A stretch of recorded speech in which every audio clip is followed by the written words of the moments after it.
everyone. Beyond the Bottom Shelf is a podcast in which we delve into books that explore sensitive and controversial topics such as sexual violence, bestiality, and body horror. We analyze this material with an irreverent air. If you do stick around, we hope you enjoy the show.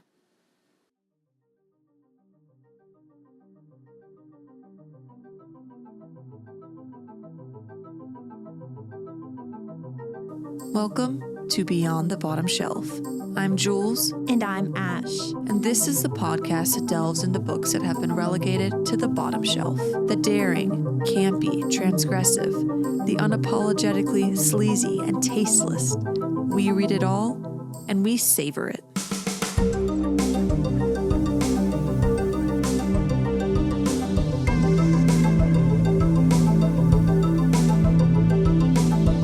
Find out which works of fiction we deem eligible to stay on the bottom shelf and which ones transcend into an honored rank of their own. We call this place Beyond the Bottom Shelf.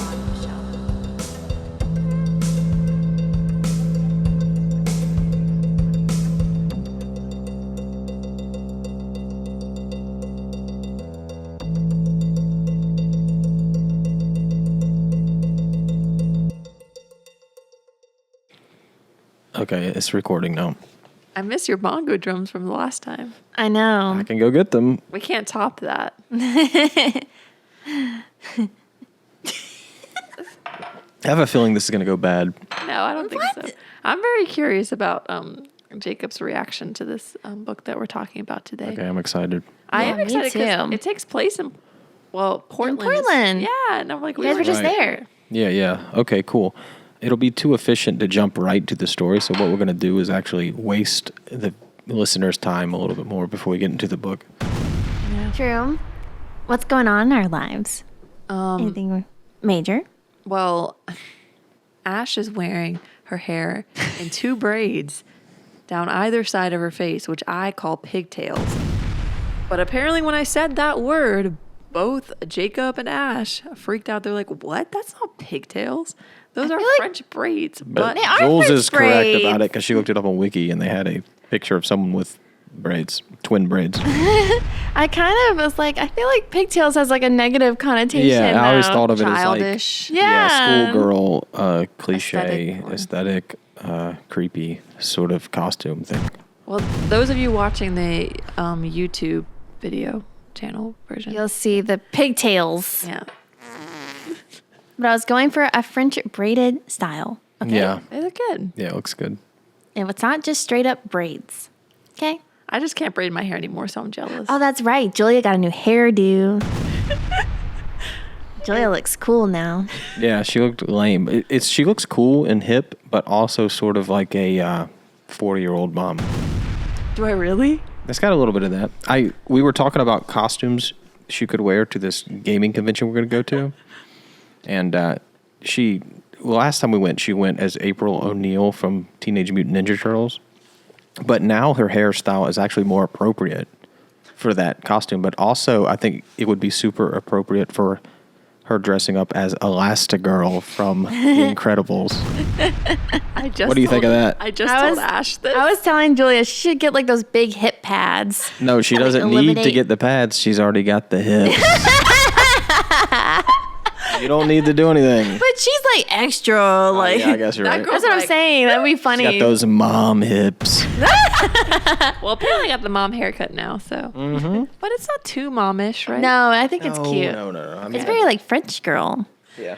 I gotta blow it out. I gotta buy the, I'm a little worried that when I wake up, like after I wash it, I'm gonna go like the next few weeks without washing it because I want to keep it this way. Oh, I know. Or the next week at least. Because I'm scared when I wash it, it's gonna go back to like, just like a poof. I know. That's how I always feel when I get my hair done. I don't want to wash my hair because I don't want it to go away. I know. I wish like it was, you could just get your hair done professionally every day, like blown out. Oh, I know, right? Because even when you try it yourself, it's not the same. I've Yeah. tried. I've tried so many times to emulate it, and like it's never worked out. I just straighten my hair every day. I was telling Jacob that I do these pigtails, I guess. I do this because my hair gets too hot. I have really thick hair, and so when it's really hot outside, it's unbearable. So I like this hairstyle because it like gives me some I feel the wind on my neck. You know what I mean? Oh, so it's more like a practical thing, like more. Yeah. So you can feel, because I feel like high ponytails like hurt your head. And Yes, exactly. I don't like the high ponytails. Ash, I have a question. How much time are you actually spending outside during the day? We were A few hours? We were actually just talking about this. What do you do for a few hours? You just walk around outside? Sometimes I go to the store and like. So you in walk and out from of your store. car to the store? Yeah. and That's you like- read your book outside, right? Sometimes I 3 read minutes outside. of outside time. I read outside. Okay. That's at least an hour. Fair. All right. Jacob, how much time do you spend a lot of I'm time a gatekeeper about literally fucking everything. Well, we were just talking about this, me and Ash, the other day, because I was saying how, like, my sister is very outdoorsy, and I'm like, I'm not compared to her. But then Ash was talking about how she likes going outside. And I do like going outside. I like to go on walking trails. Wow. Anyways, but speaking of walking. Speaking of vaginas, Hey. sweaty. They make deodorant for vaginas. Oh, yeah. That's I keep getting good. those ads. What's the wiener shaving club? thing? Manscape. Yeah, Manscaped. Manscaped. I've heard that A lot of so many YouTubers will times. use them, like they'll advertise for them, and one of the things they always advertise for is like the ball washer 3000. Is that real? I don't fucking know. You gotta keep that. I need to use that. Which brings So we're us big to- advocates. Also, this leads us right into our advertisement for Manscaped. We're sponsored. Yeah. Or like everybody's sponsors Adam and Eve, apparently. What's everybody is Yeah. Audible too. If you do a podcast, it's Adam and Audible. Eve, Audible, Oh. a home security line as well. There's one. Well, it's always a VPN. VPN. Yes. Yeah. And it used to be. Remember those Raycon earbuds? Oh, 5 years ago, yes. literally every fucking Yes. YouTuber was talking about Raycons. They Do they even did. exist Did you anymore? ever see somebody use Raycon earbuds? I don't know. Yeah. We should buy some on eBay. Sometimes. Jacob I don't was think like they're very looking- good. Jacob was looking at these Apple ear like over the head. Yeah. The Max. And I was like, I found this this YouTube reel like of this person that wears them, and they look pretty sleek. She was Yeah. like this exercise. I saw I got the airport with one on. And then I decided right then and there I needed to spend $600 remember bucks you- on one. Did you? Up Hold there. on, I'll be right back. Yeah. I take my shoes off. Can you pour me another drink? I'm just kidding. How dare you? Hey. Yeah. How dare you wear your I'm going to shoes? do that. So let's just keep it running. But speaking of sweatiness and stuff, I recently got a little pool for the backyard. It's actually deeper than I expected. I would say it's about 1.5 feet deep. And it's filled with bugs today, so I spent like a good 30 minutes taking out all the little bugs that had gotten in there with a cup. But I sat in the green blow up pool I got from Lidl, and then it started raining. Oh, no. Yeah, I would say if you're on a budget and you want to cool down, just go to Lidl. They're a limited time offer, only $15. But it's just a kiddie pool. If you don't have kids, go get one too. I'm feeling this alcohol. That's something mine. Who pressed that? Who pressed that just now? Jacob did. When did he get there? He just did it. I didn't even see him go there. Cue the wand. Well, technically, we don't use that until Ash starts the synopsis, but that's okay. Are we not? Oh, wait, we do the author first? Yeah. Oh, we do? We'll do it twice in this episode. Yeah, we'll do it again. Why not? Cue the wand again. All right, so we're reading The Haunted Vagina. Just kidding. We read The Haunted Vagina by Carlton Melican. Melick. Sorry. Melican? So you're taking on the role of Ash this evening? Hey! Carlton Melick III. Okay. So he's about 40. He was born in 1977. He resides in Portland, Oregon, which is actually coincidentally, not really coincidentally, like it's a setting at the Haunted Vagina. Just so you guys know that he refers to Portland as the Bizarro Mecca.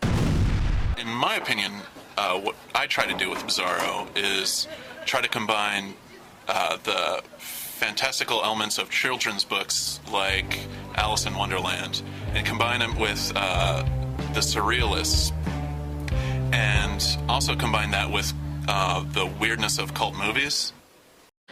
So The most interesting thing about that clip, because Joel sent it to me earlier today, was the fact that when you pull it up and you know how YouTube videos will say posted 1 year ago or 2 months ago. Was it 17 years ago? It was like 17 years ago, Whoa. which is fucking horrifying. Wait, Jacob, this book is old as fuck. It was 2004, Ash? 2006. So has over 40 books in print since 2001. Pretty sure he produces like 4 books a year. He does it quarterly almost.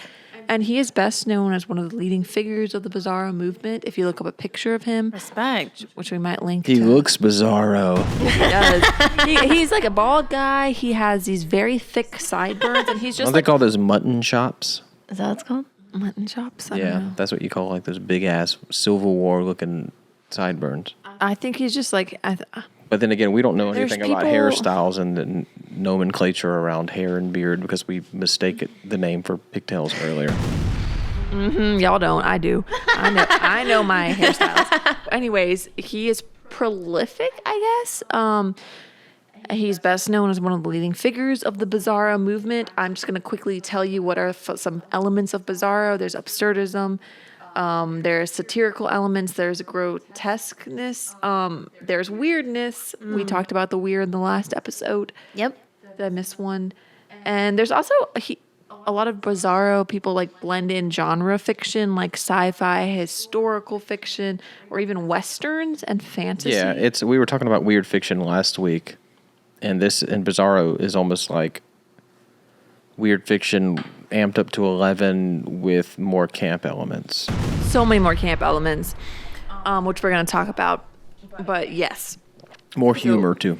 Yes, exactly. And it didn't really start till like, I don't think the term was coined until like 2001. And again, Portland is like kind of like the heart of it, apparently. I would not have thought that. Yeah. But he refers, or if you go to his Wikipedia page, it's like considered trashy schlock, sci-fi / horror, and postmodern literary art. Oh. In parentheses, I put ... because who's making this Wikipedia page? Like, who's editing this? Bizarro guys. And apparently he started writing. Our boy Melik III started writing at the age of 10. Whoa. And completed. Yeah. He completed 12 novels by the age of 18. Wow. Makes me feel bad. Also, I don't know if when he says novels. I have an important question. Did he release or publish any of that stuff written between the age of 10 and 18? That's a great question. Because Did he? it's possible that this haunted vagina thing was written at that point, and he was like 13 writing about entering vaginas. That would explain That's his, like, fucking horrible. I don't know. Some of the details are Childlike? no, actually. Are they too No, good to be a this 10-year-old? is too. Yeah, It's too good to be a The 10-year-old. Okay. opening is very good. We think there's elements. That's that cool. No, I'm looking forward to hearing more about it. We're just kind of talking shit. But I will say that he's best known for his novel Satan Burger that was published in 2001 by Eraserhead Press. Yeah. And it was actually translated into the Russian language. Eraserhead Press? Yeah. Is that like related Reference to David I Lynch, understand that correct. it's a reference, but is it like, does he involved or do they just steal the name? I will tell you that he compares himself to David Lynch on one of these websites. Oh, no.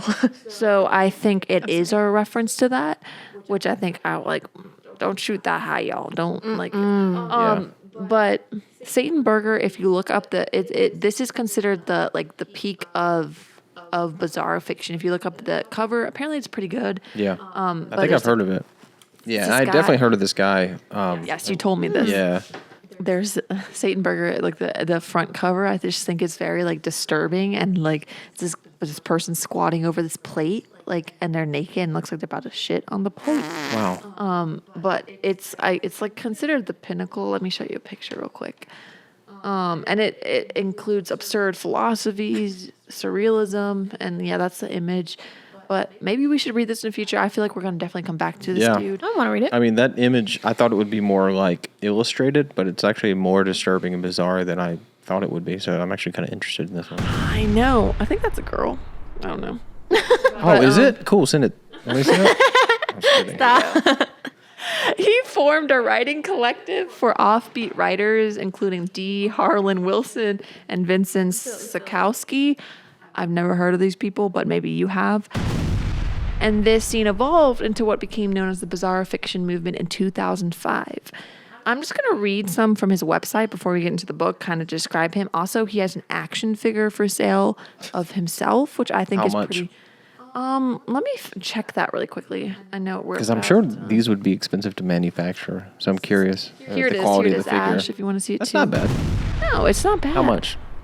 I don't know how you can find it. Go ahead and order me one. I also had like an iconic image of him. I'm a big fan of action figures. I have a bunch of them. Jacob, I'm going to get you Carlton then. Yeah, please. All right, so this is taken from Carlton Melick III's website.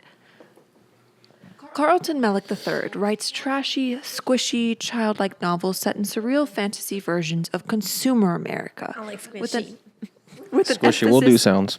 with an emphasis on nightmarish absurdities, punk perversions, and social satire.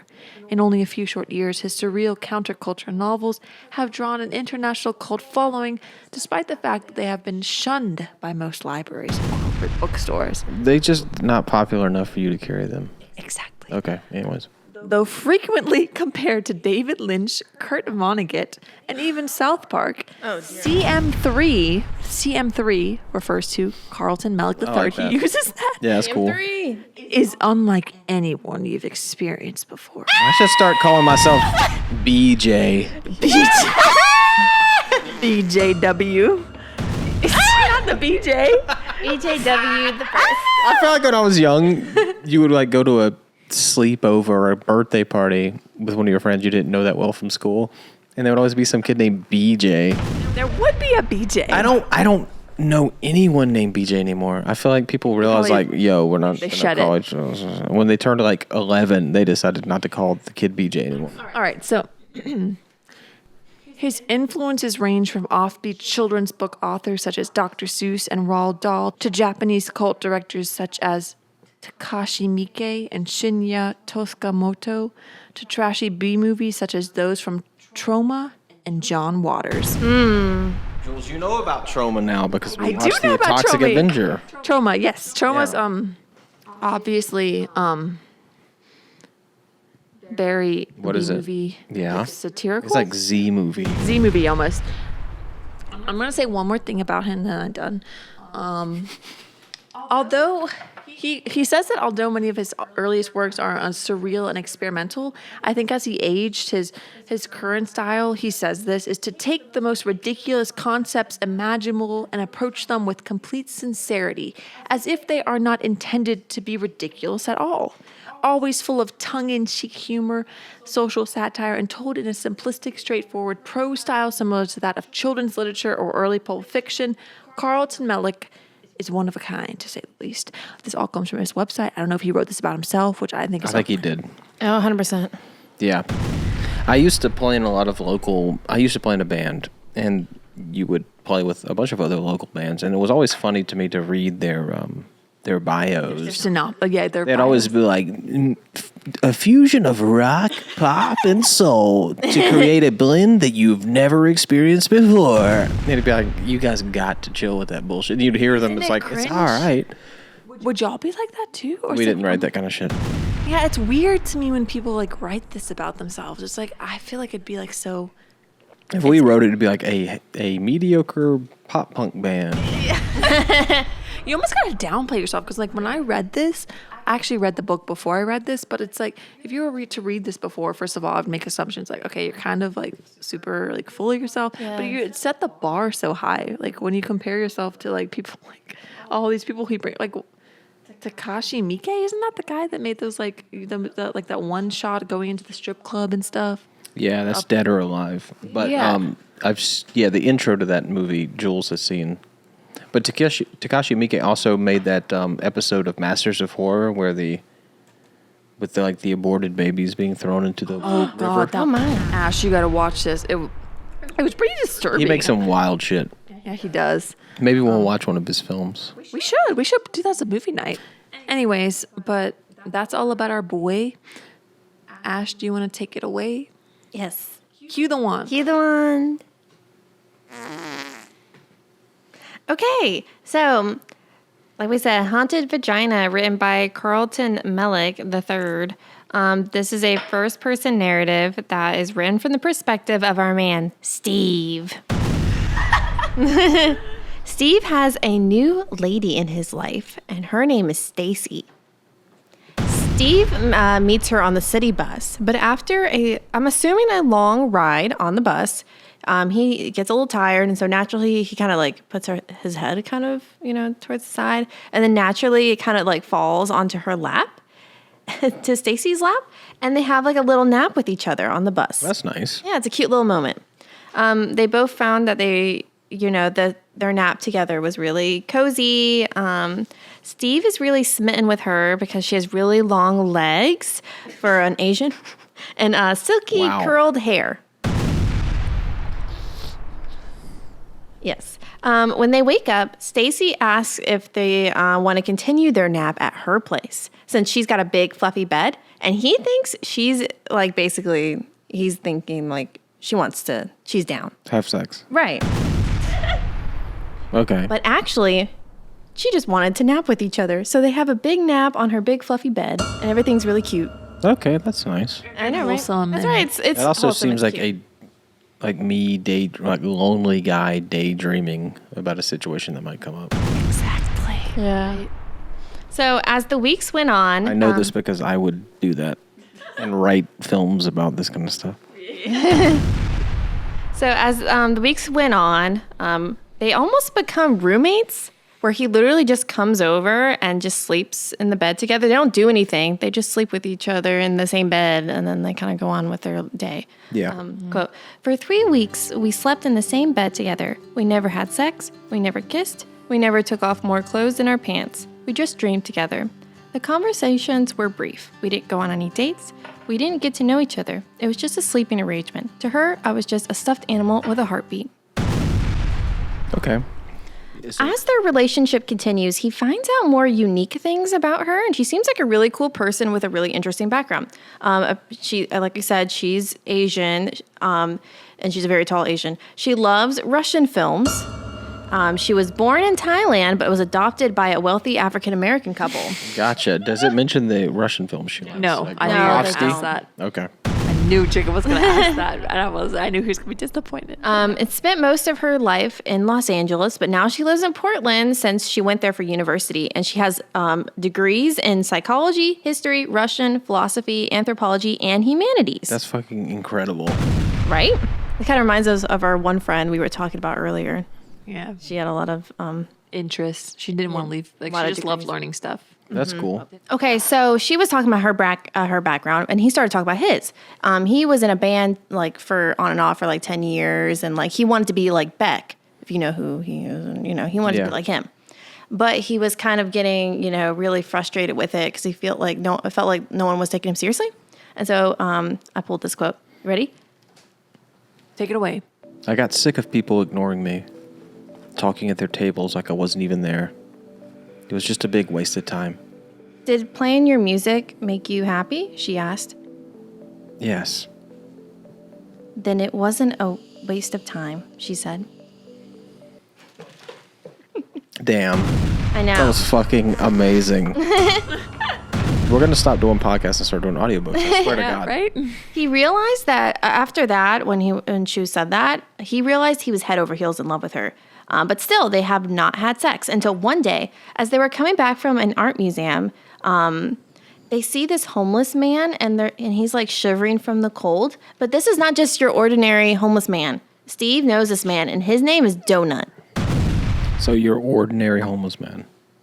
Well, not your everyday. He knows this homeless man. I mean, in Portland, if you're local in Portland, I bet you see the same I'm sure you people do. occupying the same street corners. Kind of like that one guy in Portland in Corvallis that was like wild.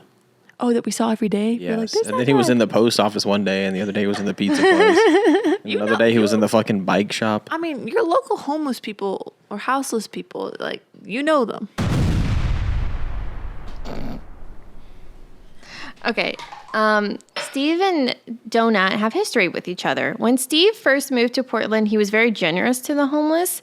He was anytime anyone asked him for money, he would just give him he would always give them the money. But after a while, he kind of switched to the debit card, and so he wasn't really as giving anymore. Yeah. There was one who was really persistent, and that was Donut. Quote, Donut happened to be the worst of them. He was a stocky black guy with a bright orange sweater who strolled around Pioneer Square. He wouldn't ask me for a change outright. First, he would ask me if I had a problem with black people. I would say no. He would then ask me for money. Then I would give it to him, as if that was proof that I truly did not have a problem with black people. He would follow me for a block, ask for a little more. I would give him whatever I had, even $1 or $2. Then he asked for a little more. If I ever refused him, he would call me a racist. He'd say, "Oh, I see now, you're a skinhead. Well, Zick Hale, skinhead." He continued yelling at me until it was 2 blocks away. "Zick Hale, Zick Hale." We'll edit it out if it's not right. Okay. But this day in particular with Stacy, he felt sad to see him, sad to see him shivering, and he actually gave Donut his $200 coat to keep him warm. After that, Stacy was like, "Oh my God," and wanted to jump his bones. All right, so they had sex that night and decided he was going to move in with her. Awesome. Did you write jump his bones? Yeah. Jules, you can do a cool sound where like some bones get jumped. That's amazing. I just love that you use that wording there. I know, right? That was so That's funny. fun. I feel like I'd be more attracted to somebody if I saw them donate to a homeless person. Yeah, that is attractive. Yeah, for sure. If somebody was like an asshole to Maybe a homeless like- person, that wouldn't be cool. No. Exactly. Especially like an expensive But as long as coat. if you get catcalled though, you want your boyfriend to not walk 10 feet ahead of you back Like to the car. Michael from the last story. Yeah. I really loved all this build up. I There's thought all it was- these fucking rules Yeah. we gotta fucking, as guys, we gotta follow so you girls will be attracted to us. Yeah, make sure you follow them, guys out there. I need all this written down. Listen to. Take what some Carlton- fucking notes. After Steve moves in with her, he is noticing that there's these weird sounds. He's hearing this laughter, crying, howls, almost like a wailing sound that was in the apartment. At first, he thought it was the walls, but Stacy drops a bombshell confession. The sounds are not coming from the walls, it's coming from... The vagina? I didn't know job, how, Ash. I'm so good. How did you know? Okay, you ready? Okay. "Listen," she said, pulling my head into her lap and pressing my ear against her vagina. It was like listening to the ocean in a hairy flesh seashell. You're playing. I said. She giggled. It was all a joke, but then I heard it. A voice inside of her. I couldn't understand the words. A woman crying, babbling in a deranged language. Then she screamed into my ear, and I jumped out from between Stacy's legs. My girlfriend laughed at me, squinting her dark brown eyes. What the hell? "Told you," she said. What is that? "A ghost," she said. What? "I'm haunted," she said, touching her vagina and smiling. Of course, Steve is just shocked and just cannot believe what is happening and actually wants to maybe call in a priest. But she doesn't really see what the big deal is because she's been haunted for a very long time. And her boyfriends in the past actually thought it was hot, that her vagina was haunted. Oh, sure. Yeah, I can understand that. But then, Stacy's getting turned on by the terrified look on his face. She had pinned me down underneath her, sucking on my crusty lower lip, sliding my penis into her ghostly regions, and getting off on the terrified look on my face. But for me, it was the most awkward sex I've ever had. I swear I could feel strange things inside of her that night, ghostly breaths against the tip of my dick. Nice. All right. How the hell did Stacy's vagina get haunted? And what is going on in that vagina cavity? And can their relationship persevere through this? We shall see. Nice. Beautiful. All right. Stacy and Steve haven't had sex for over a month after her confession of her vagina being haunted. But he's still just crazy about her and all of her cute little quirks that she possesses. Julie and I were talking about this earlier about how this kind of reminded us of Ralph Robert Moore with the fast food. Yes, this detail I loved. You ready? Oh, wait, hold on. Later detail, but I also like this one. Okay. So this is just a cute little quirk of hers. Ready? Like, this is the way she eats a burger from Carl's Jr. First, she'll wipe off all of the mustard, mayonnaise, and ketchup with a plastic butter knife and swirl it into a puddle on the burger's wrapper.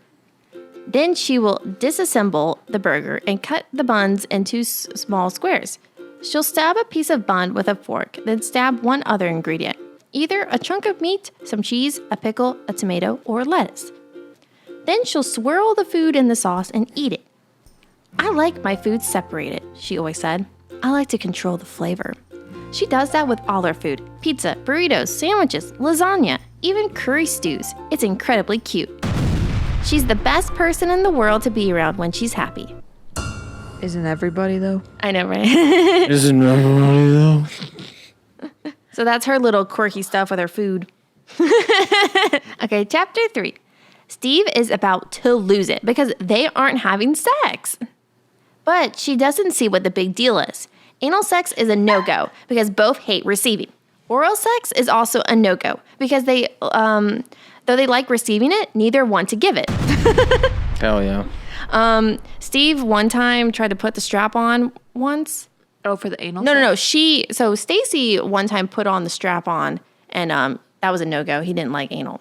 And she didn't like it either, so they're just like, oh, well. I mean, what would she get out of it? Exactly, right? Right. Yeah, right. So Steve is just not willing to put his penis or tongue in her vagina at all. It's a no-go zone. Because of the weird haunted. Yeah, he's like freaked out about it. Yeah, I would be too. I understand that. Right? The ghostly call. So that night they decide to compromise on oral, but Stacy said she'll just keep her legs closed. Quote, "It's not like you have to stick your tongue inside of me," she says. "You could just lick my glowworm." Glowworm is her pet name for her clitoris. It's on the outside, she says. But still. I say, "I'll keep my legs closed," she says. "You won't even hear it." Okay, now things are getting spicy as she picks him up and turns him upside down as they plop on the bed together. So now they're in a 69 position, but it's awkward because he's on top. Right. And they have a height difference because she's taller than him. she's right? taller than him. So it's kind of awkward. Got it. She lifts my ass and twists her neck until she can get beneath me and take my penis into her mouth. I mostly just feel teeth, a bad angle. Her front teeth dig into the skin, killing any sort of erection I almost had. Her legs part slightly. I'm able to find her clit and twirl my tongue around it. She's more wet than I expected. Must be horny as hell. I didn't have to do much. She hasn't had sex for so long that riding a bicycle would probably give her an orgasm.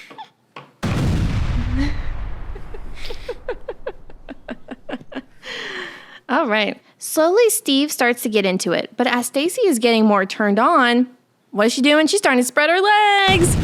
The ghosts are going to come out. Oh, you're not wrong. Oh, okay. Steve is starting to get nervous because he's starting to hear rumbling inside of her. Then suddenly, the lips start to spread, and hears a voice call out to him. Steve is so scared, he starts licking her faster so she can get an orgasm more quickly. Then something weird starts to appear in her stomach. This made me think of like those horror movies with things pressing. Yeah. Something bumps inside her. Something pushes at my chin and knocks the glowworm out of my lips. Pissed off, Stacy slaps the side of my ass as hard as she can. I continue. Her belly pushes against me, like there's something moving in her womb. The flesh balloons outward. I try to ignore it. Stacy's doing something perfectly with her mouth. I don't feel her teeth at all, and she's able to take me all the way down. There's no way I'm going to stop her. Her belly expands, lifting me up several inches. I think Stacy realizes something odd is going on too, but she can't stop either. She feels 9 months pregnant now. Her skin stretching to its limits. No, it keeps stretching. She's almost twice as pregnant. Stacy orgasms and jerks her head back, cries out against my asshole. Wow. Okay, he still sees something kind of moving inside of her, but right when he's about to orgasm, he sees a hand come out of her vagina. And what type of hand is it? It's a skeleton. Oh, I thought it was a mummy hand. That's what it was. No. As he shrieked, he landed on top of her head, and it's causing his penis to shove completely down her throat, and he comes inside her. But now she's got cum in her lungs, and she's like choking and shit. In her lungs. Lungs. I don't know if that's... So then she like shoves him off. She's like, what the fuck? So she shoves him off. And now Steve is like, what the fuck? As he's just watching the skeleton come out of her. Stacy is really panicking now. And she's like begging him to do something about it. Quote, I leap to my feet and grab the skeletal hands away from her thighs. I have no idea what I think I'm doing. I pull on the skeletal arms and a skull pops out at me, animated, chattering its teeth. Stacy grabs onto the bed frame and I pull as hard as I can. Ripping the skeleton halfway out, it throws me back. Thrashes at Stacy and knocks her to the floor. I watch as the skeletal figure, waist deep inside of my girlfriend, claws at the hardwood floor, crawling out from between her legs. Steve, he's seeing the skeleton come near her. And so Steve takes a lamp nearby and he just fucking, or just hits. He does what? He hits it. He hits the skeleton. Okay. To try and to kill it. Okay. But what's happening is that the corpse is slowly growing flesh. Okay, so like a little humans being birthed. Mm-hmm. Yeah. Okay. So, flesh begins to grow on its bone like a moss, lightning fast. The lamp is in little pieces, and my blood is leaking everywhere. Stacy screams and rushes at me, angry profanities that I don't understand. I step away from the corpse. It is growing organs. Blood-red balls fill the eye sockets of the skull. The skeleton looks up at me. It releases a deep moan. I run to the corner of the room and pick up the nightstand, knocking clocks, glasses, a jar of coins all over the floor. The skull watches me, cries at me. As I lower the nightstand onto its neck, then I drop all of my weight on top of it. Okay, so Steve is now trying to pull the rest of the corpse out of her, but Stacy is frightened, and when it happens, she kind of leaves the room. But he was standing watching the corpse, and he notices that the flesh and bones are starting to crumble or melting once he's fully out of her. So it was growing skin and stuff while still connected to her. Yeah. Once it's removed, it decays again. Yeah. Got it. All right, chapter 4. Steve decides that after what just happened, they both need a drink. So they go to this old elementary school, and I think you said that it was real, right? Yes, this is a real place in Portland. Me and Ash were talking about this. It's a real place, yeah. It's an elementary school that was bought by a brewery place, and so it's cool. Each of the classrooms that are in the building have a bar in there, a restaurant, hotel rooms. Yeah, it's a lodging or / restaurant. It's really cool. I was like, this has to be real. Okay, once there, Stacy's starting to confide about her past, and she has always known about the voices inside of her, but she thought it was just completely normal. Quote, when she was 6 years old, for a few months, she had an imaginary friend who used to come out of her vagina to play with her. Another little girl about her age, with paper white skin and funny, slimy horns on her head. She doesn't remember much from that time, but had always assumed the girl was just her imagination. She thought maybe it was just her young mind giving form to the voices she heard coming from inside of her. Now, she is not so sure. When she was a sophomore in high school, she was rejected because of her haunted vagina and decided she was just going to hang out with the Dungeons and Dragons geeks, because they were too shy to ask for sex. Makes sense. I thought that detail was kind of funny. But in college, things changed. She met a guy. He's kind of this cringe wannabe poet English major guy. And he was turned on by the fact that she had a haunted vagina, and so did all of his friends. I thought this quote was really funny. I'll read it. All of them thought she was brilliant. She brought magic into their worlds. She was proof that their drunken philosophical discussions of rebellion against reality were somewhat correct. I like that quote. All right, so it got to the point where people at our school started to pay her so that they could hear the voices in her vagina. But after a while, people were kind of accusing her of also lying. They were like, she's putting something inside of her. Yeah, she's got a tape. Like a little recorder and speaker. Yeah. So she was kind of afraid of people finding out when she was younger, but now she's not too afraid of it, and she's kind of just used to having a haunted vagina. Chapter 5. Stacy and Steve decide to go to the hotel room, one of the hotel rooms in that elementary school place, because they don't want to go back to whatever the hell that just happened over there. They're like, okay, let's just get away from that place. I think it's called the Kennedy School. The Kennedy School? In Portland. Yeah, just reference. I think it's called that. Anyway, yeah. It's a real place. It's got good reviews on Google. I know. I was about to tell you guys. You Look guys at that should have went. shit. That looks fucking nice. Super intriguing. That looks like fucking Hogwarts. Apparently there's some creepy aspects to this. Yeah, look place. at it. It's Wow, Jules is showing us pictures of it. Check out the YouTube. Yeah, check out the YouTube. Okay. All right. So they go to the hotel room. When Steve leaves to get a drink, he comes back and sees that Stacy is naked with her legs spread apart, and her vagina has a gaping hole. Because the skeleton came out of her. So, okay, this is like Doctor Who when the TARDIS is bigger on the inside. So it's exactly like that. Yeah. so it's okay. I'm trying to imagine the image, and I can't quite understand how it works. But okay. So they think it's funny how stretchy the lips on her vagina are. And feels too, I think. Yeah, and how they feel.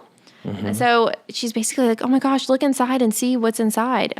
So as she's spreading her legs, he sees some kind of light in the distance and is confused about where it's coming from. Stacy now wants Steve to go inside her immediately. He's very confused, and Stacy has to know what's inside of her, and she can't go on living this way. She figures it can happen since, the skeleton was big like him. I'm not going in there. I laugh at her. Steve, she says, holding my knee. You have to. I can't possibly figure out what's going on without your help. I chugged the last of my beer, snickering. There's no way I'm agreeing to that. If you love me, she says, you'll do it.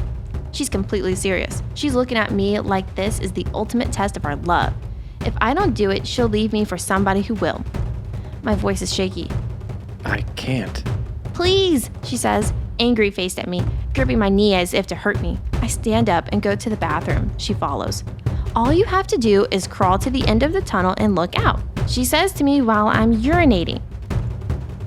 Then come right back and tell me what you see. Nothing will happen to you, I promise. Just as far as the light?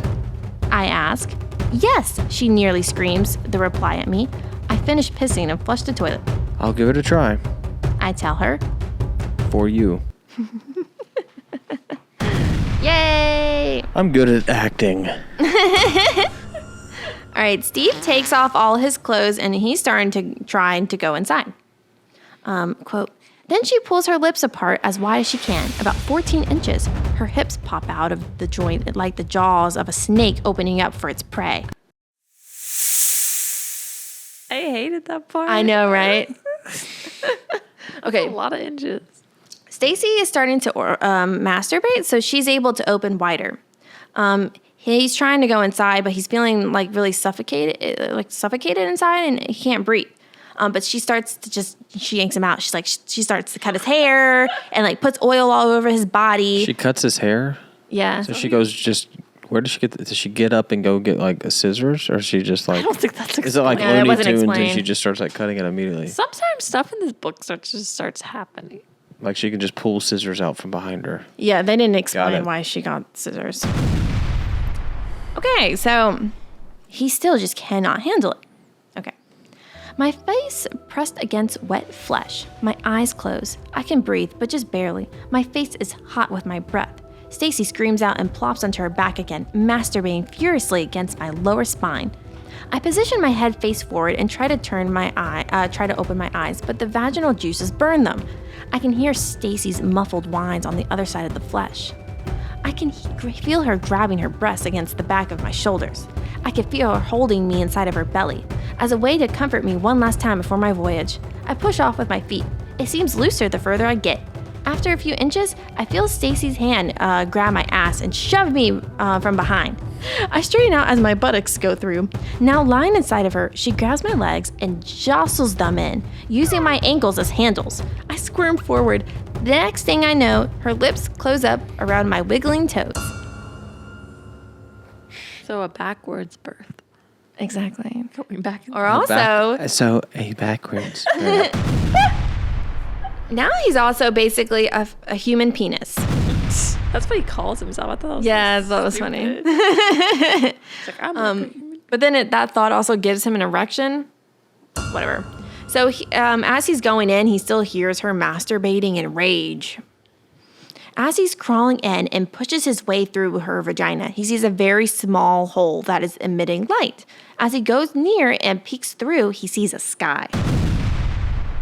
Whoa. Okay. I'm sticking out on the edge of some kind of cliff, about 15 or 20 feet off the ground. Stacy was right. Her vagina is some kind of gateway to another dimension. The sky is cloudy and purplish, no sun at all.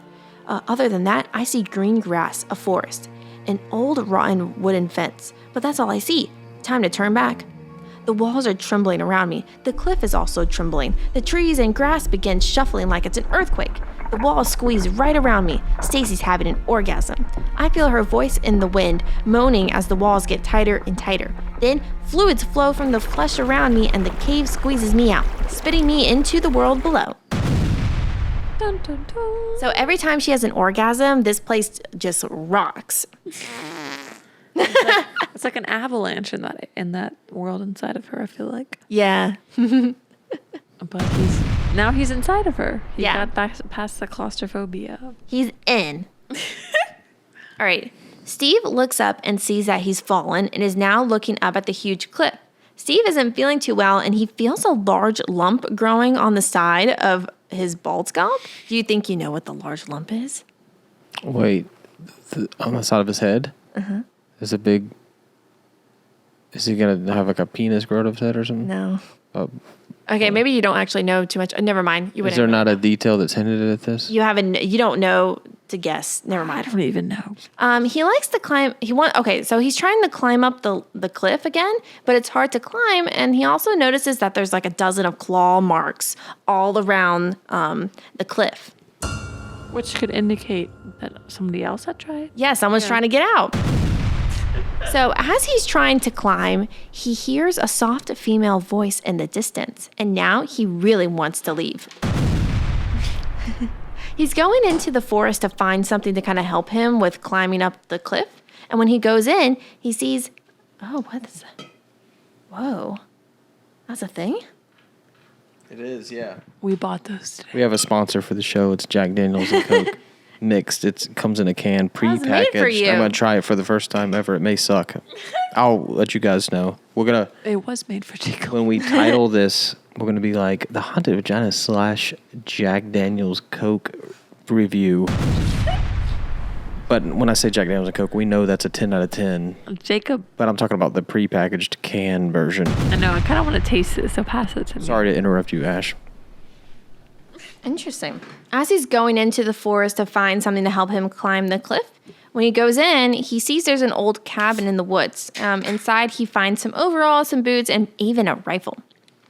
But then he looks out through the window and he sees a figure walking across the cabin. Quote, I hide behind the wall and peek only one eye out the window to watch it. It's not exactly human. Its skin is white and red, a female, walking nude, casually through the grass. Some kind of weird bunny ears sticking out of her head. She doesn't make a sound. She passes the cabin and disappears into the woods. She leaves behind a floral scent that tickles my nostrils as if I just inhaled a swarm of tiny fluttering moths. It's not like perfume, more like flower sweat. I like this image. Flower sweat. We're looking at the cover of the book. Yes. She's kind of a babe. Just go on Carlton Melick the Third's fucking CarltonMellicut.com. Not even 2005 fucking website. You can see it for yourself. Or the Kindle cover, I guess. That's true. Okay. After a few minutes, he tries to find her, but she has disappeared. From there, he sees a shed and finds a ladder and axe to help him climb off the cliff. So as he's climbing the cliff now, he begins to see the hole. And he's ready to go in. Get the hell out of here. I'm over this place. Yeah, I'm over it. I want to get back to my girl, Stacy. Now, chapter 8. Steve is now making his way through the fleshy tunnel between about like 20 feet or so. He hears her voice. I start to hear Stacy's screams ahead of me. Her voice vibrates all around my body. I keep pushing. The tunnel bends down. I can feel gravity pulling me forward. When I get to the opening, Stacy's nearly shrieking. I stick my finger out first and hit a denim wall. She's wearing her pants. I stretch my head forward until her mouth is sticking out of her vagina, into her pants. She's not wearing any underwear. The zipper is cold against my lips. She screams and slaps at me through her pants. That was bizarre. But no, I kind of like that. I'm going to be honest with you guys. Everything about the story, I mean, besides the subject matter being a little, it's bizarre and it's maybe try hard, maybe, but it's like none of these ideas are making me cringe or like making me feel secondhand embarrassment or Wow. making That's me what we were- pissed off. You know what I mean? Yeah, that's what we were talking about earlier. That you It's all probably kind like of pretty solid. We thought you Yeah. would like the beginning. yeah, because we liked the beginning a lot. We thought the beginning was really cool and there was interesting details, so we didn't mind any of this. Okay, good. We'll see if your opinion changes. Okay, Steve begins to realize that she's in the car, and he's just like begging to come out. Like, come on, like, get me out of here. She gets home, she unzips her pants, and is screaming in pain as he begins to crawl out of her. I look back at her, and she's holding her crotch, writhing in pain. You okay? I ask. When I get closer, she wraps her arms around me and kisses me. Her eyes teary at me. I waited forever. I'm sorry. She looks at the boots and overalls I'm wearing. Where did this come from? From inside of there. It fucking hurt, she says, punching me softly in the chest. When he's back, he tells her all about the world that is in her womb, and she is loving it.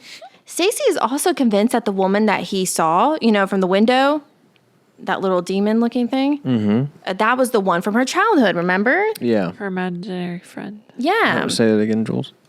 Her imaginary friend. Okay, so they I go gotta to... get a good take of your comments. Imaginary friends. Slurring. Yeah. They're happy to be reunited with each other, and they go to sleep. Chapter 9. Stacy is gone before he wakes up. This detail doesn't have anything to do with it. I just think it's funny to bring up Donut again. Downtown, Donut really lays into me for my freshly shaved head. I'm part Jewish. I tell him. So was Adolf Hitler, he says. I give him the rest of my honkin' huge burrito so he'll leave me alone. Too sore, too hungover, too late to mess around. I'm drinking a little too much too. Okay. Steve works at the call center, but he's having a hard time concentrating because he feels his body is like really weird and maybe like losing oxygen, and his fingers are turning red. Oh, like the girl. Good job. Good job. What the fuck does that mean? Is that someone else that's been trapped? Did she have a lesbian lover? I guess we gotta find We'll out. find out. Am I dead fucking right about this? No, we'll find out. We'll find out. You'll Okay, see. I'm so excited. When he calls Stacy at work, someone picks up the line and says that she went home sick, and he finds that really suspicious. Like, what? She didn't tell me she went home sick. Obviously, she's not sick, so she's up to something. So he goes home, she's not there, and waits around for her for ages. She finally comes back at like 3 a.m. with a grocery bag, and it's filled with supplies like a gun, granola bars, camping tents, towels, a shit ton of lube, a walkie-talkie, and even a camera. What do you think's happening? He's gonna go like for a real expedition deep into the vagina. Yes! Vagina expedition. Yeah. I am not going back in there. I say. Are you kidding? She says. This is the most fascinating thing that's ever happened to me. Maybe the most fascinating thing that's ever happened to anyone. You're going to be my explorer. You're going to chart the world for me. What? And I'm going to write the book about it, she says. Steve, I finally realized what I want to do with my life. I knew there was a reason why I was special. This is what I've been preparing myself for all these years. I'm not as adventurous as you are. I say. Don't worry, she said. All right, chapter 10. He reluctantly agrees and begins to crawl inside her. Okay, so as he's crawling, he hears her voice. Steve is starting to get the supplies ready and begins to descend into the forest. So he's already landed. I'm just kind of speeding through it. Okay. Okay, as he's approaching, he sees the wooden fence and a mailbox, which makes him believe that he's approaching a town soon. He continues on to the trail, and he's like taking pictures of whatever he sees, Does he have a camera? Is that one of the it's a camera. supplies she got? Yeah, Okay, it's got a camera. So, but everything seems fairly normal so far. He also checks his gun, and it's in his pocket to make sure everything's loaded, and it should, the occasion arise that someone tries to fight him, he's ready. Okay. That's just a strange way to describe that. Yeah, that's what you would use a gun for. Okay. As he's walking, he sees something moving up ahead. A figure walking across my path, strolling through the woods. That girl I saw outside the cabin. She's smacking trees with a stick as she walks. I take the safety off. This time, I don't hide. Just stand there. She's not 50 feet from me, but she doesn't notice me. Just walking through the woods. Once she's out of sight, I jog up the trail to where she was standing. I see her strolling between the trees, smacking branches with... It's not a stick. It's a skeletal arm. She swings it around, stumbling through the forest in some kind of daze, her paper white butt jiggling as she walks. Let's go. Her big white booty is I like also that. mentioned Jiggling. quite a bit. Oh, yeah, this comes up later. Because she's got What a nice chapter are booty. we on? Chapter 11. Okay. As he's watching her, he notices that her walking is kind of odd and doesn't seem to have like any weight in her footsteps, which means that Stacey might be right and she actually is a ghost. I want to try too. Okay, he now has lost the ghost girl, but now he's at the bridge. It was once artistically designed, but now it seems melted, burned. It squeals at me when I step on it. The clacking noises are furious around me. I look over the side of the bridge into the crevice. Skeletons. There are dozens of them down there, animated like the one that came out of Stacy in the bedroom. They race through the gravel toward me, staring up at me with hollow eyes, trying to climb up the sides of the crevice to get to me. But they're not able to get up there because they're having a hard time climbing up, so they can't get to him. So they're Gotcha. just kind of ferociously as Yeah. they look at him. Right. He has his gun ready, but he realizes that it's kind of pointless because This they would be a can't get up. sick ass fucking Xbox game. Again, this is like kind of like Bird and like the game like qualities. Yeah. To it. But in this case, it's cool, not lame like Bird. Oops. All right. So far. So as he goes into the town, he sees that the town buildings are also made of the same iron that the bridge is. So he steps into one building and everything looks really strange. They're like melty black statues of people. There's like a mother holding a child, the baby dripping through her arms like wet dough. There's a man in a chair, blah, blah, blah. I thought of Pompeii, like the Or Sodom and Gomorrah, where everybody turns to salt. Oh yeah, that's true. Yeah, but yeah, that kind of interesting. Figures Does this get frozen in explained? time. Because there's a reason why the metal is the same with the bridge, right? Yeah, somewhat, yeah. Okay. Okay, so I take a picture of them, and then okay, that's not a quote. So he takes a picture of them, and he goes through the other buildings. But there aren't any people, just distorted little statues of people, right? Okay. So after he's done, he decided that he's going to go through with all of this, and he's done. Everything, like I've seen enough. I want to go home back to Stacy. Yeah, so he sees the inanimate objects that reflect people frozen in time, and he's like, okay, this is the last straw. I'm going to get the fuck out of here. Yeah. Does he have like some turmoil about this situation? Because it seems like it was just kind of arbitrary that he wanted to leave suddenly when he got here. Well, I think he saw the skeletons, and then like he saw that, and he was like, "Yeah, that's I guess the enough." last straw. Okay, I'm out of here. Yeah, Got it. okay, I'm done. I'm gonna go back. Okay. Okay. But before he goes onto the bridge, he hears the cries of a woman. You know what woman it is? A girl. Fig, We don't know her name yet. Figaro. Oh. Jules, what the fuck are you doing over there like a madman swiping through your Kindle? I'm trying to keep up with her. So he hears the cries of a woman, and he thinks it might be the ghost girl. He follows the cries until he gets to one of the houses. Quote, peeking my head inside, there's a black statue of a child curled up in the corner, as if crying into its knees. I enter the room. In another corner, facing the statue, is the girl I saw in the woods, also curled on the floor, crying into her knees. Still holding the skeletal arm she carries like a walking stick. I don't speak, just examine her as she sobs. Her skin is corpse white with red splotches on her hands, feet, and chest, short cinnamon hair, and some weird pink horns growing out of her head like long, slimy tumors. Just how Stacy described her imaginary friend. Okay, you did a good job reading that. Okay, she looks at him in amazement that he is alive and begins to lunge at him. So she's really excited that there's a person now. It's not these black statues everywhere or just like the same people that she Yeah. always sees. She sees a human alive, like Right. a boy. And she's like, whoa! So she lunges at him. He falls back and tries to grab the gun, but she just holds him so tightly that he can't even get it.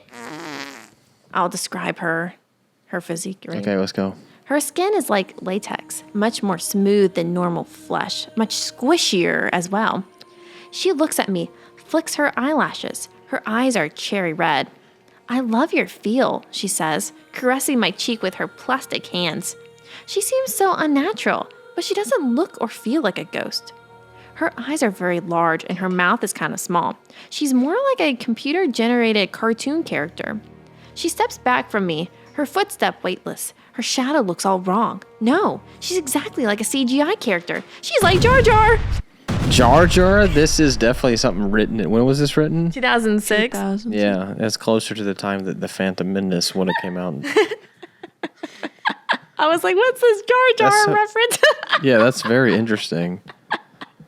I felt I love random it. when I was reading it. I was like, I love everything about this. I have no criticism so far. Okay. oh, wow, this is not what I expected. I'm dead fucking serious because usually they come up naturally. Like you're just reading something and go, that's stupid. And then I explain what I don't like about it or I question it incessantly. Just you wait, though, Jake. But I'm liking everything about this so far.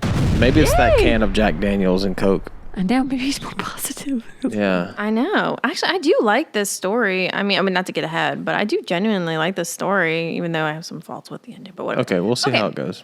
She asks him if he's here to play with her. Uh-oh. Out of I love it. I love that. I wish somebody would ask me that.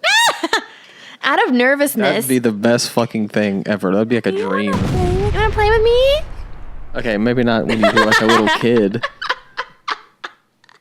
What does the play with me mean?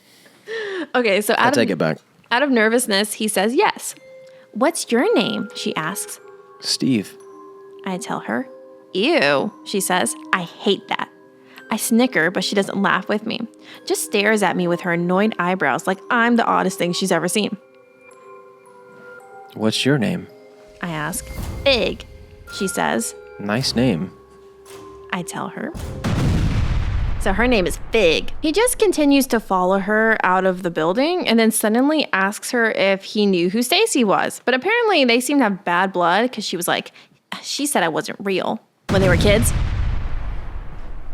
She's that fake bitch. She's the one that called out that she was talking about. She's an imaginary Yeah. friend from her past. Yeah.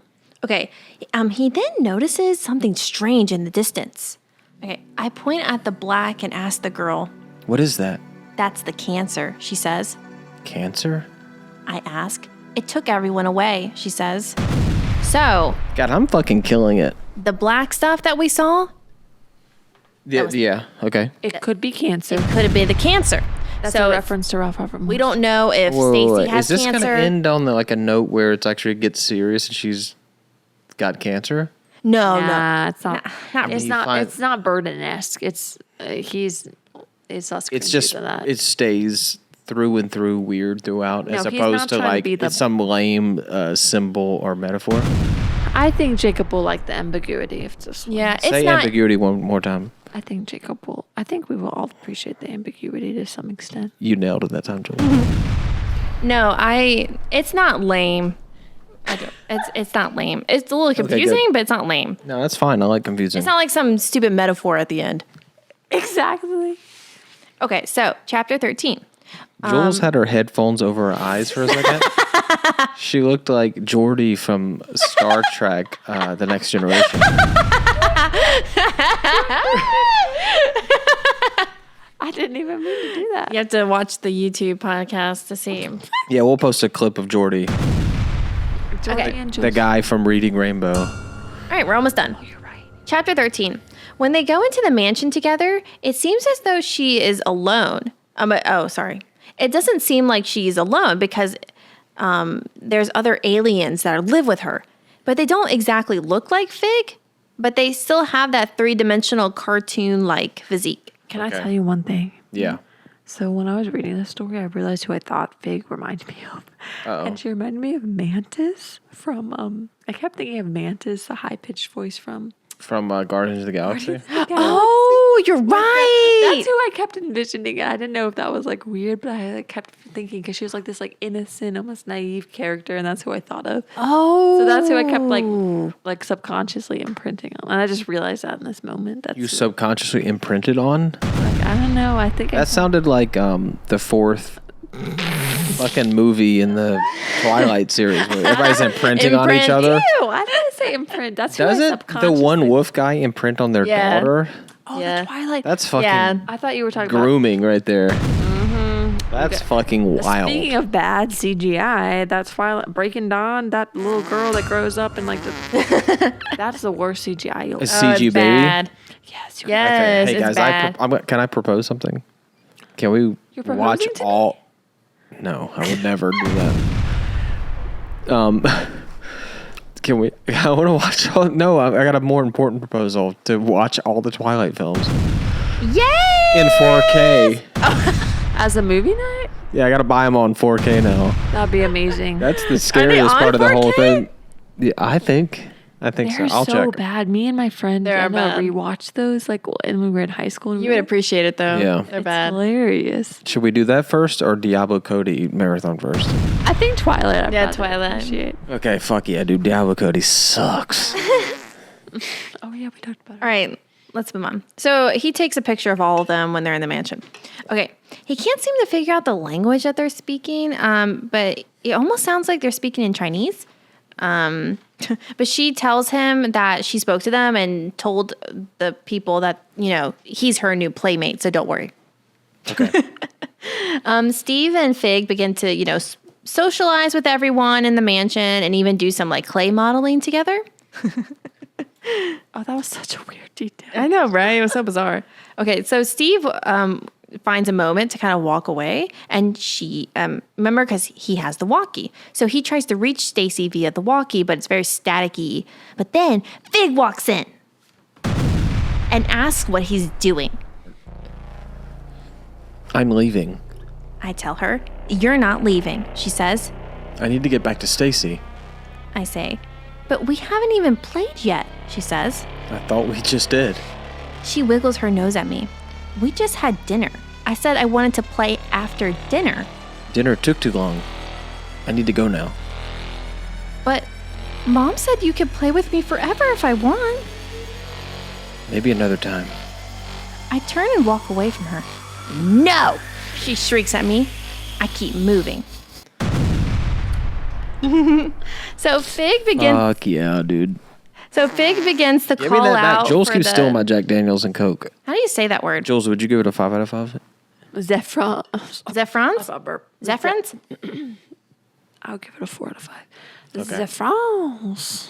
Really? Zephrons? Zephrons. Zephrons? PH makes an F sound usually, so Yeah, Zephrons. Zephrons. Okay. Fig begins to call out the Zephrons as he's running away. He turns back and sees the burning red eyes staring at him. She tells them to bring him back. Wow.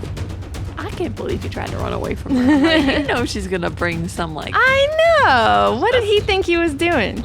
Okay, you ready? They surround me in the road. I take the safety off my pistol and charge into them, firing point blank at their skulls when they get too close. Bones explode into baking soda as I dart through. More of them come out of the woods, dozens of them from all directions. They close in on me. I run out of ammunition and take the hunting knife from my ankle. I stab at one of the skeletons and the knife gets stuck inside of its nose hole.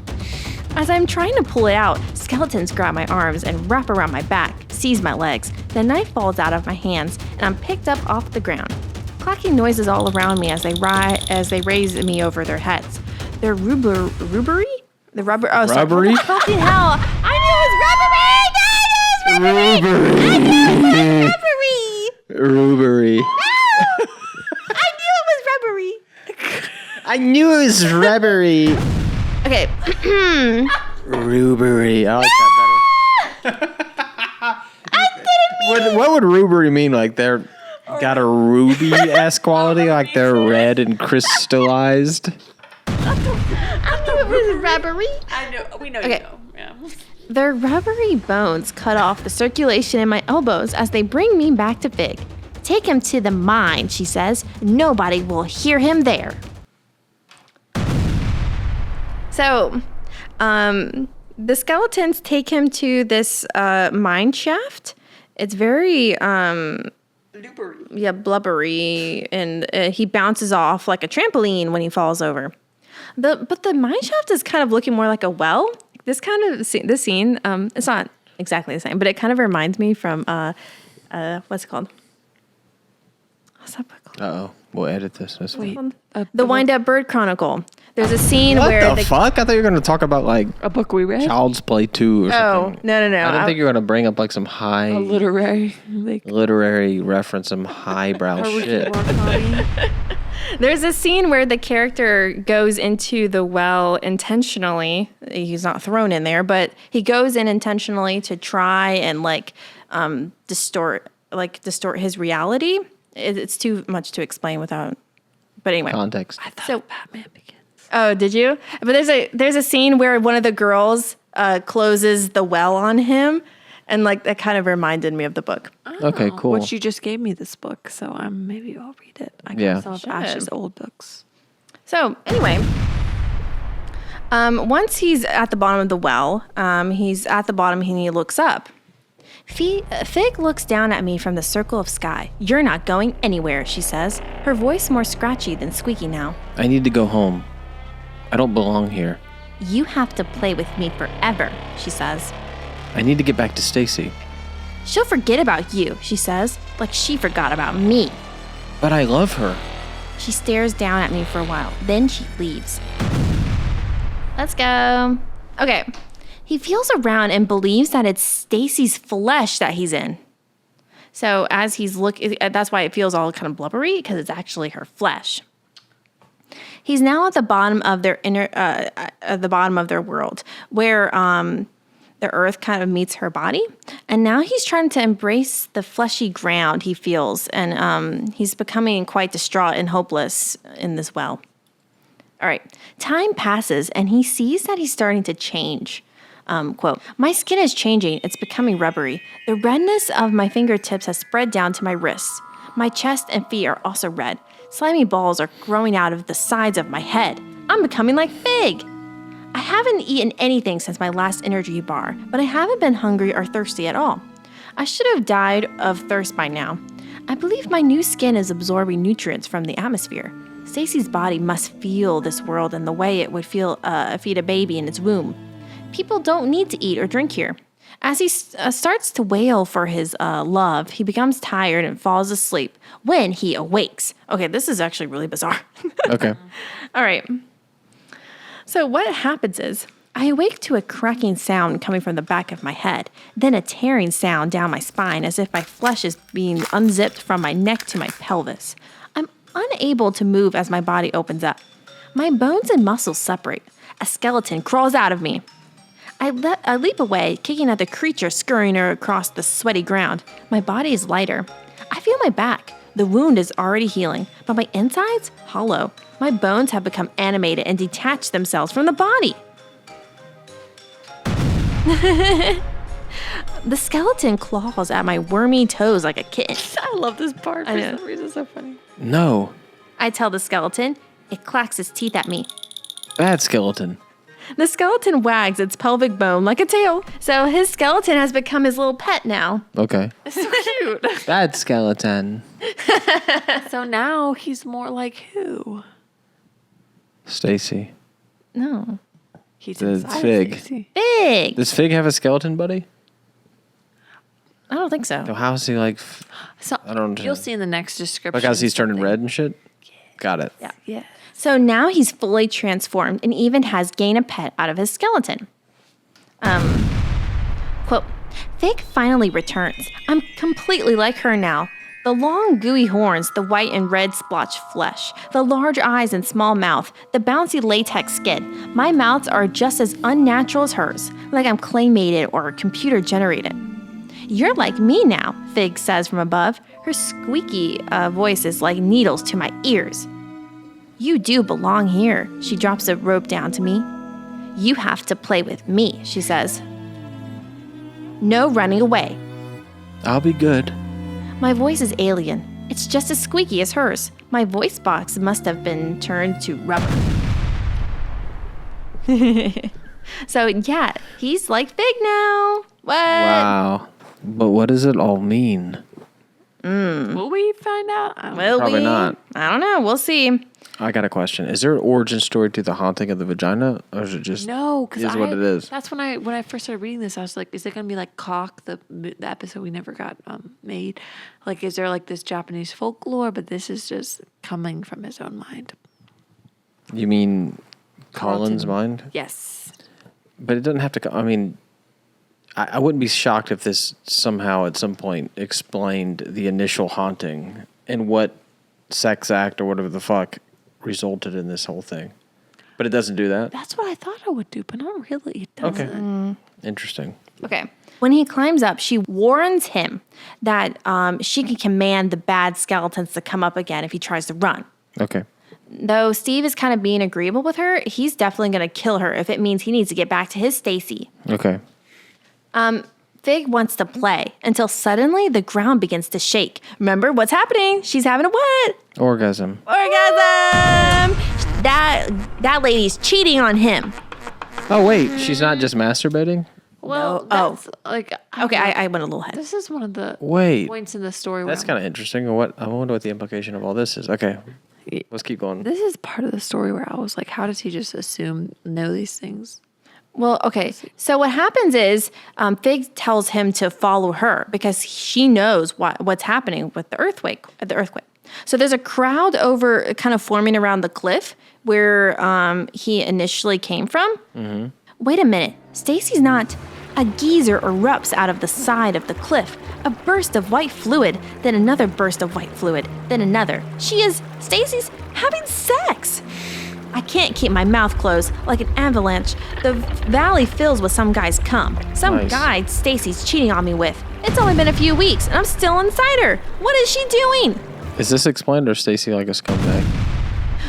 Later. Okay. We find out later. Okay. And then Fig then tells him to look up. When he looks up, he sees that the sky is pink. Mm-hmm. And that means she's been impregnated. Okay, just because? That's what they said. Okay. This is like a part in the book where they're all like standing on the roof. So the guy comes and they're she's like, impregnated in 1 second? Yeah. Okay. And it's like weird that they all like know, like this is like the phenomenon they've been waiting for all these people in this Yeah. world. Like, woo, it's happened. Like it's a big festival or something. Yes. Exactly. Yes. Yeah. Okay. So, you know what this means? I'm going to hit up Colin and see if he'll let me adapt this into a film. Carlton. Colin? Carlton. Okay. Can we go back and edit Carlton every time I call him Colin? Colin Melly. Okay, Steve is now in tears. He can't believe that Stacy has cheated on him, even though it's only been a month. He's hopeless now because, when she's impregnated, it cuts off the tunnel between this world and the other one. So even if he waits for Stacy's baby to be old enough, he doesn't know if his new form will be able to adapt to that sudden change. So the womb is now being transferred to the baby. Okay. Somehow, by some way, yeah, I it's don't- not really explained. I don't get it, but whatever. This was one of the parts where it was kind of losing me. I was like, what? Okay. Steve now believes that she must have, gone swept up by some dude, like something that she always does. Okay, I thought this point was kind of interesting. So he's now starting to badmouth her, and he didn't do this before. But now all of a sudden, he's got some bad things to say about her. Okay. Ready? There's something I've always hated about Stacy. She's the type of person who always gets swept up in the moment. Whenever she's having a good time with her friends, she'll always forget about the plans she had with me. Whenever guys flirt with her, she always flirts back. Even when I'm standing right next to her, I know she loves me, but sometimes her emotions blind her and carry her away.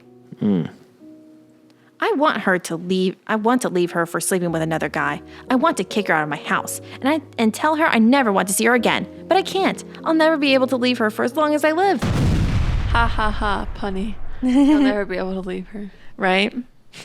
Oh, because he can't leave the vagina inside physically? of her. Damn, Jules. How did you manage to come up with that in the state you're in? I don't know, because when I was reading that, I thought it was punny. I'll never be able to leave her. It's like, no, you won't.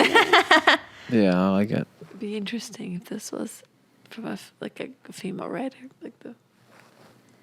Anyway. It would be interesting.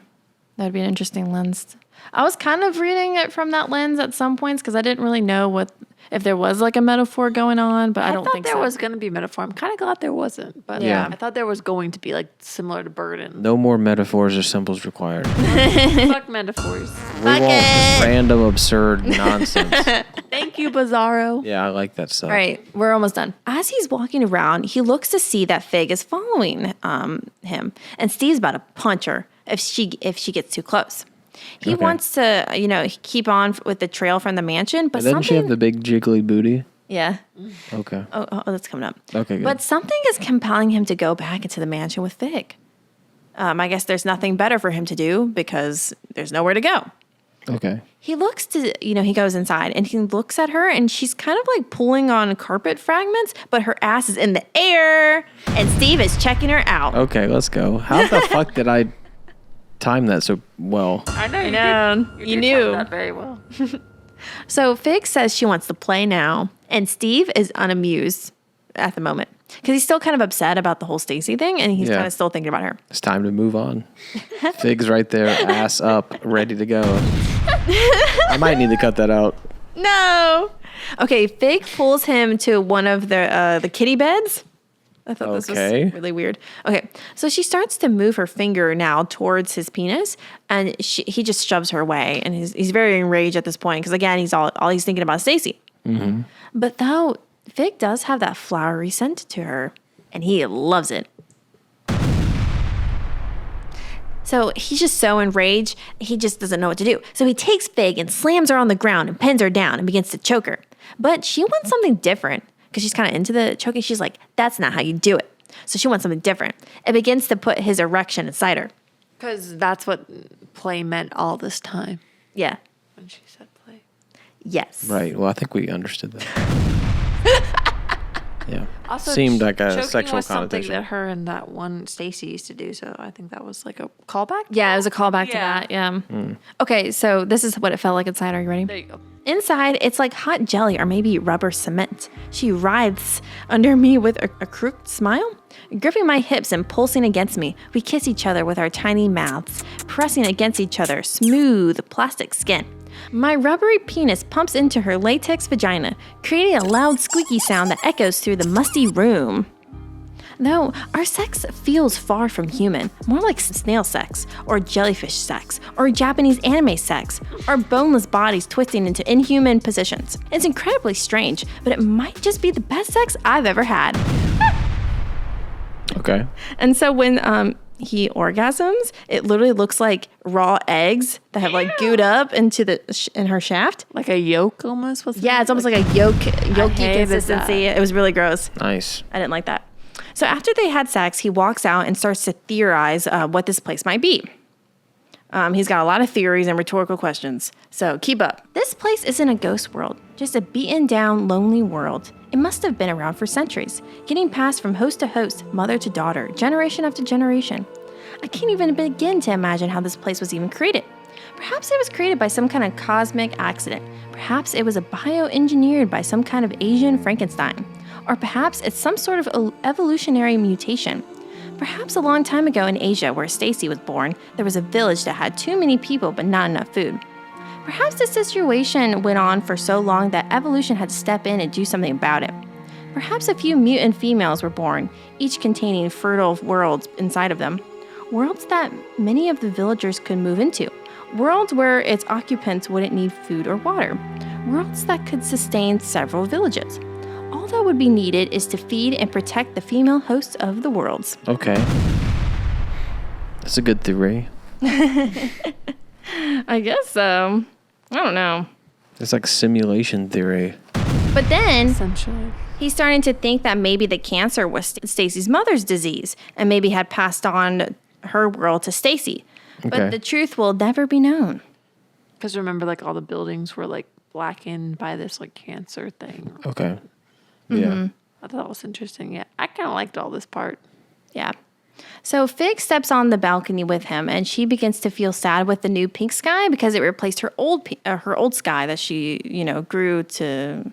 Okay, there was a thing in the book where she was naming the clouds in the sky, and they became her friends. Oh, because I felt like Stacy? Not Stacy, fucking hell, Fig. Okay, that didn't make sense because that would suggest that Stacy could go in her own vagina. Yes, no. Even though she did look into it at times, which I thought was like Peek in there and check it out.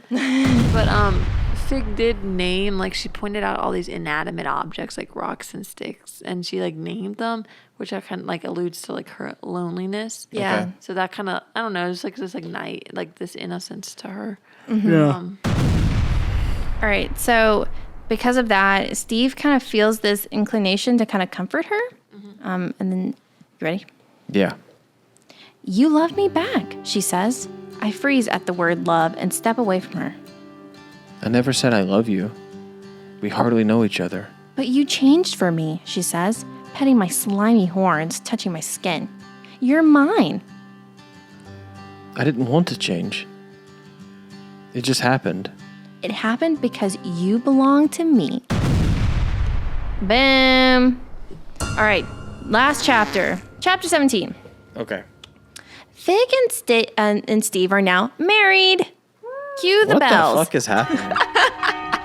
Okay. When I got to this point, Just like jump forward in time about 6 months. Why is guess so. and marriage is a thing in this world? So they're just I know, chilling. right?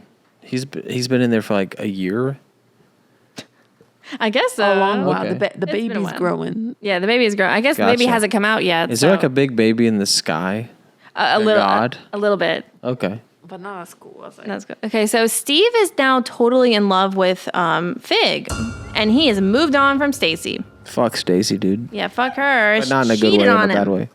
Okay, apparently Fig's So apparently Fig's mother was actually speaking Thai, but Fig knows English for some reason.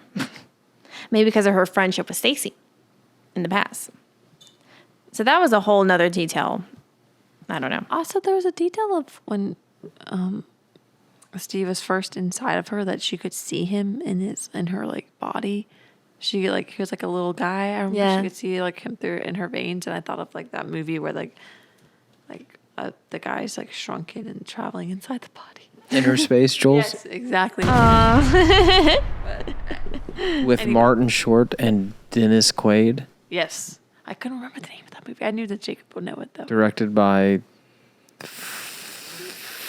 the guy that did The Howling and Gremlins. What's his name? I forgot. Joe Dante. Oh, good job! I remember. I haven't seen that movie. All right, the reason why Steve is so in love with her because of what she did to him. You know what she did to him? The people of this world are all born with unique DNA. They are born a species of one. Sometimes they match their parents like Fig, but usually they are born completely alien from all others.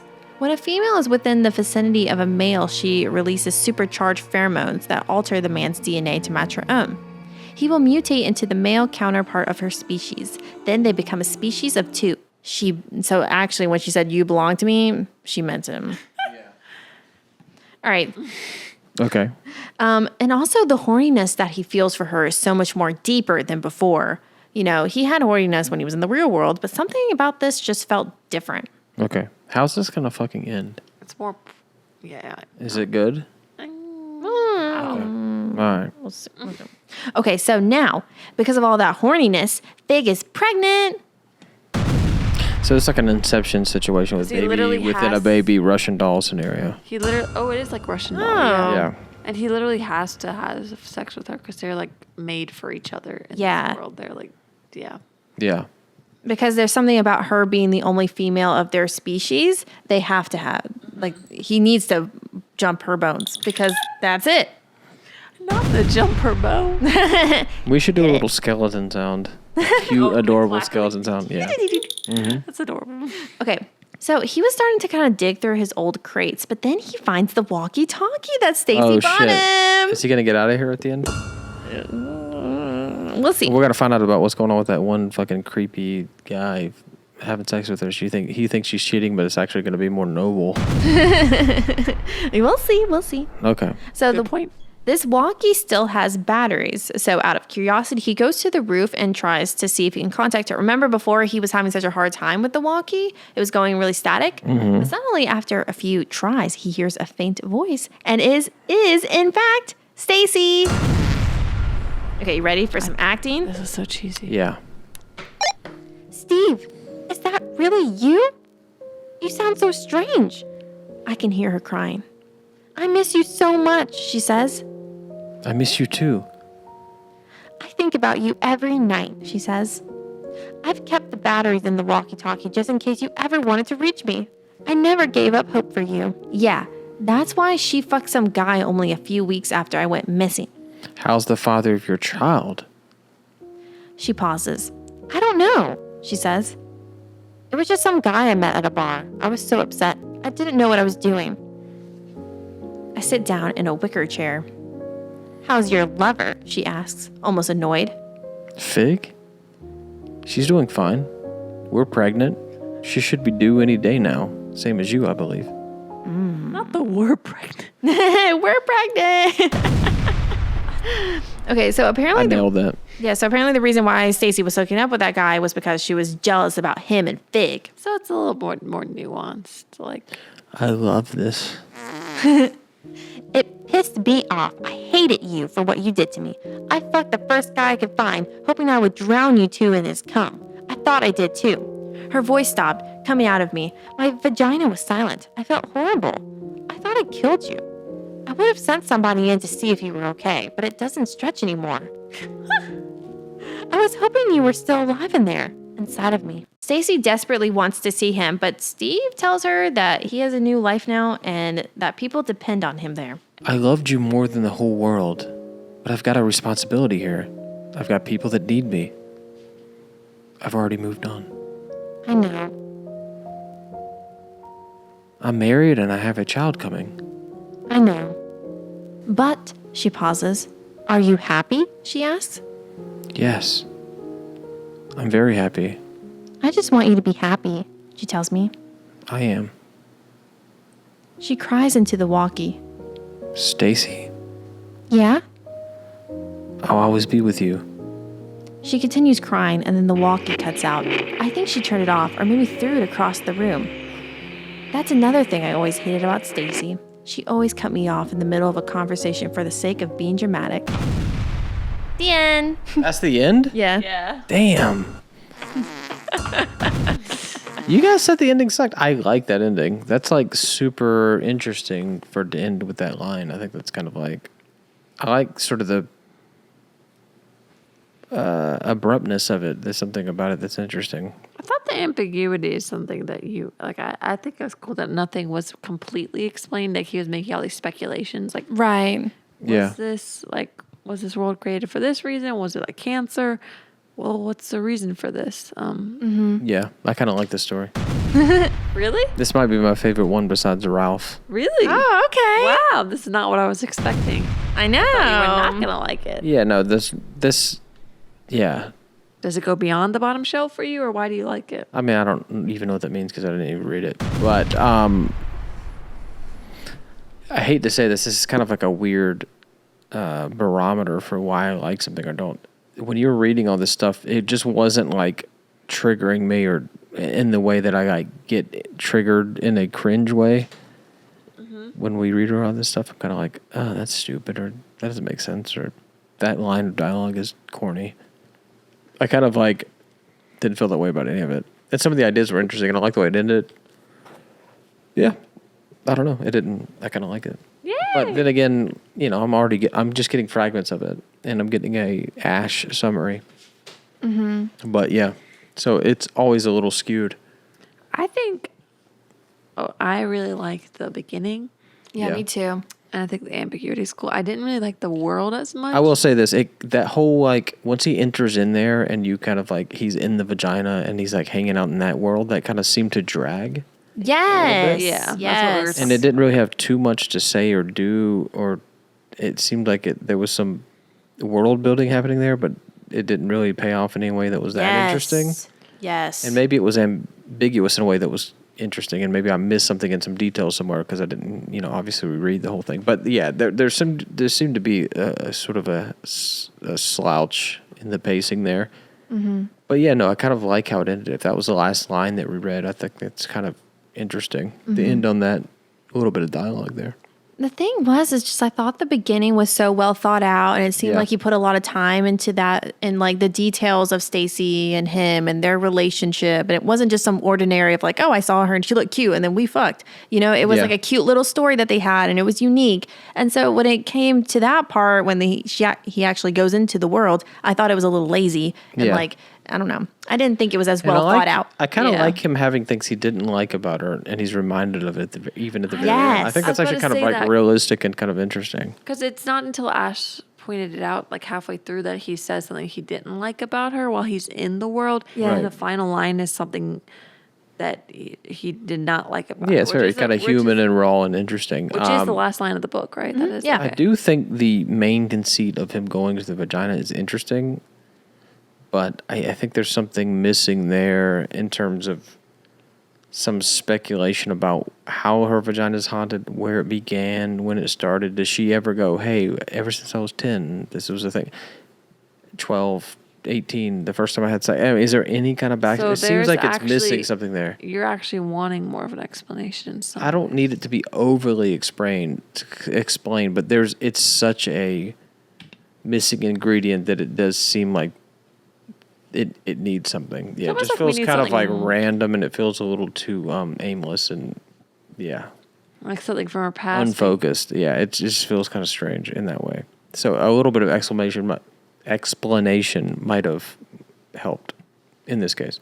Yeah. But I'm a big advocate for not explaining or over-explaining. I was about to say, Jacob, you like that. And I don't like lame metaphors or symbols or themes. Damn. Okay, I like some fucking wild, absurd shit. And it's cool the actual character in the book was like thinking of all these speculations. Like, I don't really know. Maybe it's this Thai thing. Right? Was there more of that in there that I didn't have access to? No, there's just like one paragraph. Okay. Yeah. All right. So, final question. Do we think this goes beyond the bottom shelf? I think it does, but I don't think you guys do. And don't say you think it does because I kind of liked it. No, I was going to say I thought it was all along. I was always going to say that I thought it was beyond the bottom shelf. Okay, cool. Not quite yet for me. I thought, I don't know, something about the part in the world that I felt like it was a little bit like trying to be weird for the sake of being just bizarre. I thought the sentences in the world were just like these, like, this is like every sentence, like the build-up was super cool and like it reminded me of Ralph Lauren more, but actually in the world was just very like boring descriptions. And I don't know. Somebody described it like Alice in Wonderland with like the macabre.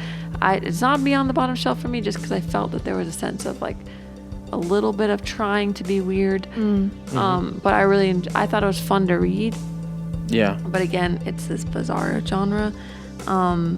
Some parts, I don't know. It's hard for me to describe why I don't think it is, but not quite yet. It's close, but again, I really enjoyed reading this, and I think we're definitely going to read Carlton Mellick III in the future. Okay. Yes, 100%. Okay, well, we're going to go now. Yep. Bye, everyone. See you guys Thanks next for listening to Beyond the Bottom Shelf.